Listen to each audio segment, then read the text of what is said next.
नमस्कार दोस्तों, देहाती लोक गीत में आप सबका स्वागत है। मैं चंदा पांडे आप सबको बहुत सुंदर भसुर के लिए गारी गीत सुनाने जा रही हूँ, मंडप गीत। तो प्लीज़ आप सब सुने और मेरे चैनल को सब्सक्राइब कर लीजिए। गीत अच्छा लगे तो लाइक कमेंट शेयर कीजिए और सब्सक्राइब ज़रूर कीजिए। बहुत सुंदर सुंदर गीत लेके आऊँगी, तो प्लीज़ चलिए सुनाती हूँ। स्वागत में गाली सुनाई जा, हाँ सुनावल जा, चलो सखी मिल के भसुर के गाली सुनावल जा, हाँ सुनावल जा, चलो सखी मिल के, चला सखी मिल के हो, चला सखी मिल के, चला सखी मिल के हो, चला सखी मिल के स्वागत में गाली सुनावल जा, हाँ सुनाई जा, चलो सखी मिल के स्वागत में गाली सुनाई जा, चलो सखी मिल के। भसुर त लागेले जन्मे के छक्का, जन्मे के छक्का सखी जन्मे के छक्का। अरे इनका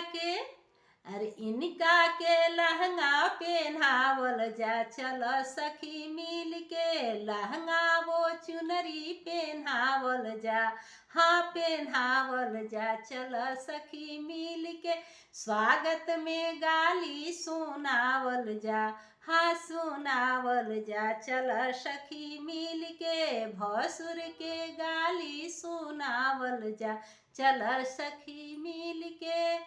भसुर त लागेले अहिरा के जन्मल, अहिरा के जन्मल सखी अहिरा के जन्मल। अरे इनका से बिरहा गावावल जा, हा गावावल जा, चलो सखी मिल के इनका से बिरहा गावावल जा, हा गावावल जा, चलो सखी मिल के स्वागत में गाली सुनावल जा, चलो सखी मिल के स्वागत में गाली सुनावल जा, हाँ सुनावल जा, चलो सखी मिल के। अरे भसुर त लागेले धोबी के जन्मल, धोबी के जन्मल सखी धोबी के जन्मल।